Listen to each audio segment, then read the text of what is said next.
અમારી સમ્રાટ સમાચાર ચેનલ સબસ્ક્રાઇબ કરો, લાઇક કરો, કોમેન્ટ કરો અને જોતા રહો પળે પળના દરેક પ્રકારના સમાચારો. ભાવનગર જિલ્લાના પાલિતાણા તાલુકામાં દારૂના ગુનાઓ સામે પાલિતાણા રૂરલ પોલીસે સફળ કાર્યવાહી હાથ ધરી છે. પોલીસે ભારતીય બનાવટના ઇંગ્લિશ દારૂની 96 બોટલો, એકલ ટોકાર અને મોબાઈલ ફોન સહિત કુલ ₹2,50,920નો મુદ્દામાલ કબજે કરી એક આરોપીની ધરપકડ કરી છે.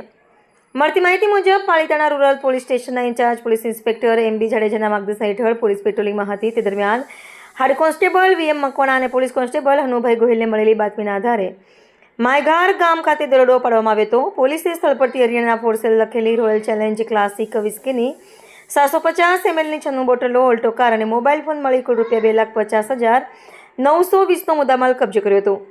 આ કેસમાં ગરાજિયા ગામના ચંદુભાઈ લાખાભાઈ ડાભી ઉંમર વર્ષ 37ની ધરપકડ કરવામાં આવી છે. જ્યારે અનિલભાઈ પોલીસથી પકડથી દૂર હોવાથી તેને વોન્ટેડ જાહેર કરી તેની શોધખોળ હાથ ધરવામાં આવી છે.